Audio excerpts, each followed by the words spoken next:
Hey guys, Char5 here, and today we are almost about ready to wrap up. We're halfway through Cutesy Month, and today we have for you I almost said tomorrow's one, Frankenweenie. But by what I said, you probably already know what tomorrow's is going to be. And that's okay, because you probably should have seen it coming. But yeah, that's why I couldn't remember which one I was going to be doing today. Last night, but it's Frankenweenie, so it was the one that was directed by Tim Burton. And actually, this was one that my sister and I watched in anticipation for Creepy Month. We wanted to watch it before we actually covered it, and you know, we were kind of on a binge that day. I believe we watched this on another day than when we watched Nightmare and Corpse Bride together. But it was around those same days, like just as Creepy Month was starting, and we were doing Movie Monster Week. We were just pretty much just watching it, and I guess my opinion on it is it's hard to have one because it's just the story of a boy and his dog. Like, there's not really too grand of an adventure going on, and there's nothing like too huge going on. And I didn't know this. I found out about this today because I wanted to find out if the director actually was Tim Burton, and yes, it is. I actually found out today that this animated film, another stop-motion film, as are most Tim Burton animated films, is actually a remake. I don't know too many movies that are animations that are remakes of a live-action film. I can't say I know too many films like that. Usually it's the other way around, live-action remakes of what were once animated films, but never really animated films, or animated remakes, I should say. Like, animated films that are remakes of what were originally live action. I don't think I've ever heard of that before, and I probably have. It's weird to me because usually it's the other way around. And it turns out that it's like 1982, 81. It was an early 80s film. Also distributed by the Walt Disney Company. Also directed by Tim Burton. It was a short film. I don't know too many details about the movie. I just know that it basically follows the same plot as you know, 2012's Frankenweenie, the Frankenweenie that most people know about. It's a very similar plot. It just has way fewer characters, and I think it's like very straight and to the point. You know, not where 2012's Frankenweenie has to go through Act 1, Act 2, and Act 3. I think because it's a short film, like it goes into the main plot right away, and like the main villain, the villains are like pretty much the Frankenstein's neighbors. So yeah, we're following the story of another Tim Burton character named Victor. I didn't know that it was supposed to be a young Victor Frankenstein. I didn't know that at all going into the film. So I was like, wait, really? Another character named Victor? And he looks just like Victor too. Like, I know that there's like these theories going on about how Victor from Corpse Bride and Victor from Frankenweenie are the same guy, and then they turn into Jack Skellington, and how Scraps, Sparky, and Zero are all the same dog. You know, there is a common theme, if you can tell, like Tim Burton related movies, because we can't really call Nightmare a Tim Burton movie, but Tim Burton related stop-motion animated movies have that kind of theme in common.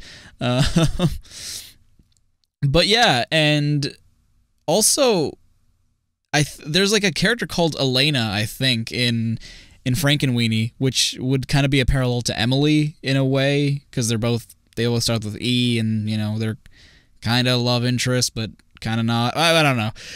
But anyway, I did like the movie. I liked that it was completely in black and white. I love that little homage, because I don't think the original Frankenweenie was, from what I've seen at least, and I've only seen like a little bit of it. I haven't seen any clips or anything, but like from posters and stuff, I think it is in color, where this movie is, you know, it's pulling off that black and white tone very, very well, and I like how stylized it is, because it's reflecting the original Frankenstein movie from back in the 30s, I think. I've actually never seen it. I have wanted to. I've wanted to watch that and Bride of Frankenstein as well, considering that those are two apparently like really influential movies.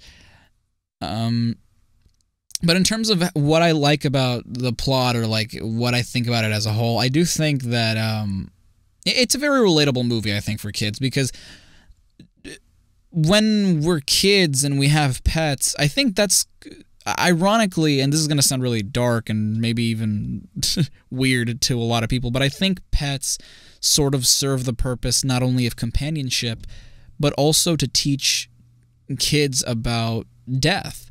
You know, I feel like that's why a lot of kids or a lot of parents get their kids goldfish, because, you know, those or fish don't really last too long, and especially not if you're not taking a lot of care of them.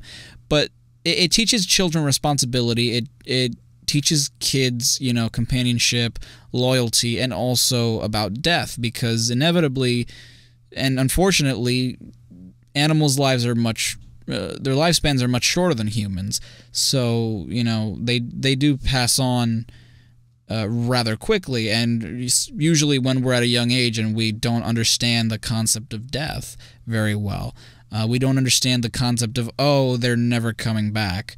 I've had quite the amount of pets over the years, and ironically, I don't think any of their deaths really bothered me too much.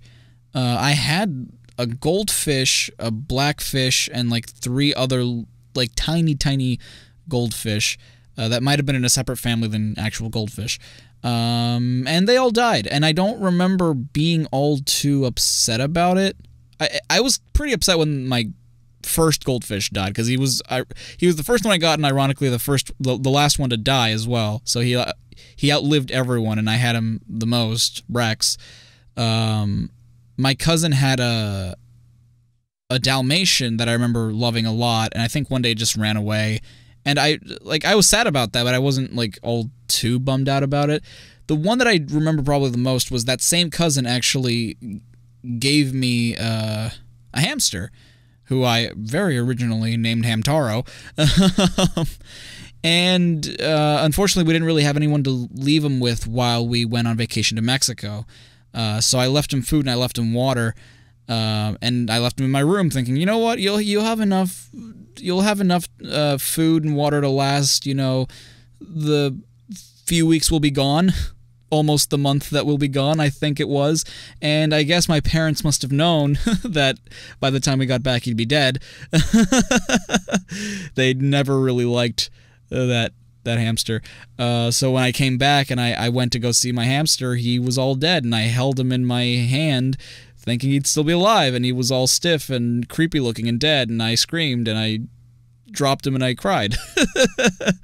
I did love that hamster, but I was like really creeped out about it.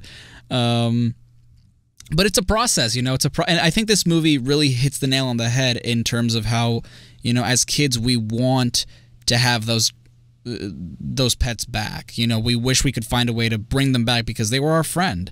They were part of the family. Like, it wasn't just, you know, oh, this is the thing I play with when I'm bored. It's like, no, it becomes much more than that. It becomes, how do I bring the dog or the cat or whatever that I love back? I also had another cat when I was much older and when I was in Mexico, Yang, and boy did I love that cat, and I knew that was the one I think that hurt me the most. But at the same time, I was older by that point, you know, like I was familiar with death, and it still hit me hard when she died.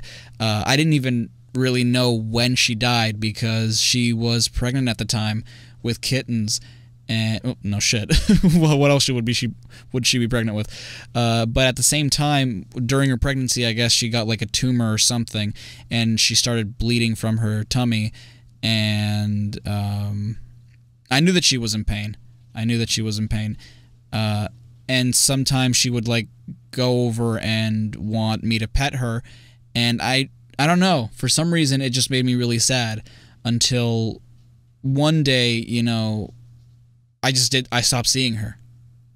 Cause like she would hang outside sometimes. She and another cat we had, would go around the neighborhood, so it was normal for me to not see her all the time, but then one day she just stopped showing up.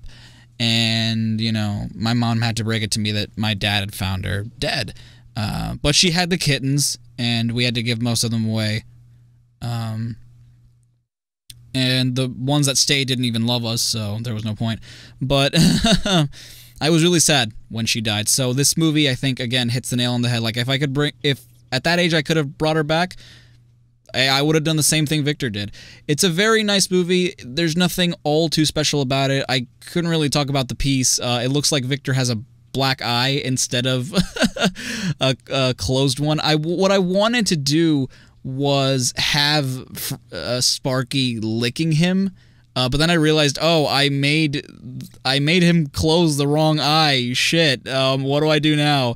Okay, I guess I'll just draw him on the other side. Oh, damn it, everything looks wrong. So now it looks like Victor has a black eye and that Sparky has no eye. This was probably the fastest drawing I did. I've been drawing so much. I've been so tired. Like, I love drawing. I still love doing it, but I think it's getting to me just how much I'm doing it. This is the final piece. And yeah, I'm not 100% all too proud of how this came out. The characters don't really at all look like what they're supposed to, but at least I can say they look stylized. Like, you can recognize what characters they're supposed to be. Like, you can tell, like, oh, they're the characters from Frankenweenie. They're the boy and the dog from Frankenweenie. But if I tried to go off the reference and it just didn't work. But at the same time, I'm not all too disappointed in it. I'm not gonna say like, oh, this sucks. But I did what I could. The eyes are what really bummed me out. Like, I wanted to make him smiling at least, and now it just... I think it works, though, kind of, because it looks like Victor has a black eye, and it looks like Sparky doesn't have one. So I think that that's kind of cute in a way. Like, maybe there's a little bit of a story behind it. Maybe Victor got beat up by a kid, and Sparky empathized with him and, like, just popped one of his eyes out. But anyway, I guess I'll just give it away since you might already know where we're going with this. But tomorrow we are going to be doing Paranorman. I don't know exactly how I'm going to draw him at all, or what characters I'm going to draw. If I'm just going to draw him or him and another character, I don't know. But until next time, stay safe and stay awesome. This is Char5, signing off.